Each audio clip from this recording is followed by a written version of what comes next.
विज्ञान ईश्वर को नहीं मानता। कई लोग कहते हैं कि यदि ईश्वर है तो ईश्वर के होने का प्रमाण दो। साइंस ईश्वर को कैसे मान सकता है? साइंस का तो विषय ही अलग है। साइंस तो भौतिक पदार्थों का अध्ययन करता है, जबकि ईश्वर कोई भौतिक पदार्थ तो है नहीं। दरअसल ब्रह्म और ईश्वर ये विज्ञान का सब्जेक्ट है ही नहीं, ये तो आध्यात्म का विषय है। आध्यात्म, आत्म, जिसमें हम अपने अंदर की बात करते हैं, अपने अंतर की बात करते हैं। वे बात जिनके विषय में विज्ञान सोच भी नहीं सकता, वो तो पदार्थ की बात करता है। रहा सवाल यह है कि विज्ञान ईश्वर को नहीं मानता, ब्रह्म को नहीं मानता, तो यह बात तो ठीक है, क्योंकि उसका सब्जेक्ट ये है ही नहीं। ईश्वर के होने के प्रमाण की बात विज्ञान को चाहिए और वो हो नहीं सकता। परंतु तमाम वैज्ञानिक तो ईश्वर में विश्वास करते हैं। हाँ, कुछ हैं जो ईश्वर में विश्वास नहीं करते, परंतु आइंस्टीन जैसे तीक्ष्ण बुद्धि वैज्ञानिक भी ईश्वर के अस्तित्व को स्वीकार करने में संकोच नहीं करते। इस वीडियो में एक कहानी, एक सत्य कहानी मैं आपके सामने रखने के लिए जा रहा हूं। वह कहानी आपके तमाम भ्रमों को दूर करेगी। चेन्नई का समुद्र तट, वहां पर धोती कुर्ता पहने बैठे एक व्यक्ति श्रीमद् भागवत गीता का पाठ कर रहे थे। तभी वहां पर एक लड़का आता है, उन्हें देखकर कहता है, क्या आज विज्ञान के युग में भी आप ऐसी किताब पढ़ रहे हैं? उस समय जब हम चांद पर पहुंच गए हैं, आप फिर भी रामायण और गीता जैसे ग्रंथों में फंसे पड़े हैं। विज्ञान का युग है, कुछ ऊंची सोच रखिए। उन सज्जन ने लड़के से पूछा, आप गीता के बारे में क्या जानते हैं? इस पर उस लड़के ने कोई सीधा जवाब नहीं दिया। उसने कहा, यह सब पढ़ने के बाद क्या होगा? आप जानते हैं, मैं एक विज्ञान का छात्र हूं, विक्रम साराभाई अनुसंधान संस्थान। मैं एक वैज्ञानिक हूं, गीता पढ़ना बेकार है। उस लड़के की बात सुनकर वे सज्जन खिलखिलाकर हंस पड़े। थोड़ी देर के बाद में वहां पर दो बड़ी बड़ी गाड़ियां आकर के रुकी। एक गाड़ी में से काले कपड़े पहने कुछ कमांडोज उतरे और दूसरे गाड़ी में से सिपाही की वर्दी पहने एक शख्स उतरा। उस शख्स ने उतरकर कार का पिछला दरवाजा खोला और उन सज्जन को झुककर अभिवादन किया और फिर विंडो के पास में सावधान की मुद्रा में खड़ा हो गया।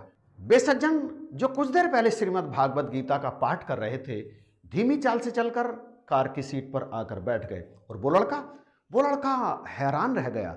उसने सोचा कि शायद ये कोई बहुत बड़े व्यक्ति हैं। और इससे पहले कि कारें वहां से जाती, वो लड़का दौड़ करके विंडो के पास गया और उन सज्जन से उसने हैरानी भरे स्वर में पूछा, सर आप कौन हैं?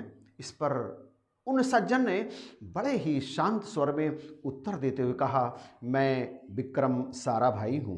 विक्रम साराभाई? उस लड़के को 440 वोल्ट के करंट जैसा झटका लगा। और वे सज्जन जो स्वयं विक्रम साराभाई ही थे, जिनके संस्थान में ये लड़का काम कर रहा था, उन्होंने श्रीमद् भागवत गीता को अपने सीने से लगा रखा था। उस लड़के से कहा, ये हमारी अनमोल धरोहर हैं, हम इन्हीं की बदौलत यहाँ तक पहुँचे हैं। इनमें वो अनमोल खजाने हैं जो किसी विज्ञान की लैब में मिलते नहीं हैं। आप जानते हैं वह लड़का कौन था? Abul Kalam, doctor Abul Kalam, missile man, जो हमारे देश के राष्ट्रपति भी बने। उस घटना के बाद डॉक्टर अबुल कलाम जी ने गीता भी पढ़ी, महाभारत भी पढ़ी, रामायण भी पढ़ी, तमाम धार्मिक ग्रंथ पढ़े और उन्हीं का परिणाम था कि उसके बाद डॉक्टर कलाम साहब ने जीवन भर कभी भी मांस न खाने का संकल्प लिया। उन्होंने अपनी पुस्तक गीता ए साइंस में लिखा है, गीता, रामायण, महाभारत भारतीयों की अपनी सांस्कृतिक विरासत का एक बड़ा गर्व है। प्यारे भाइयों बहनों, आज का युवा वर्ग, खासकर नवयुवक, इन पुस्तकों को देखना भी पसंद नहीं करते, जबकि हमारे बड़े बड़े वैज्ञानिक, हमारे बड़े बड़े दार्शनिक इन पुस्तकों में ज्ञान के स्रोत खोजते थे। वो इन पुस्तकों में से निकालते थे जीवन जीने के तरीके, दरअसल विज्ञान कहीं भी पहुंच जाए, चाहे विज्ञान इस बात को माने या ना माने कि ईश्वर है अथवा नहीं है, परंतु विज्ञान में भी तमाम ऐसे महानुभाव हुए हैं, तमाम ऐसे सज्जन, तमाम ऐसे वैज्ञानिक हुए हैं जिन्होंने ईश्वर के अस्तित्व को स्वीकार किया है। दरअसल जैसा कि पहले कहा शुरू में वीडियो के, वो तो सब्जेक्ट ही अलग है। विज्ञान पदार्थ का अध्ययन करता है, जबकि इन पुस्तकों से हमें मिलता है जीवन जीने का सलीका, जीवन जीने का तरीका। तो कृपा करो, बख्शिश करो, अपने बच्चों को इन पुस्तकों को पढ़ने की प्रेरणा दें, क्योंकि इन्हें पढ़कर ही बना जा सकता है वास्तविक इंसान। इन्हीं शब्दों के साथ मैं अपनी बात को विराम देना चाहूँगा। आपको ये वीडियो कैसा लगा कमेंट में बताइएगा जरूर। अच्छा लगा है तो इसको लाइक करें, शेयर जरूर कीजिएगा, और यदि चैनल सब्सक्राइब नहीं किया है तो प्लीज़ सब्सक्राइब भी अवश्य कीजिएगा। इन्हीं शब्दों के साथ आप सभी को जय हिंद, नमस्कार और प्यार भरी धन्यवाद।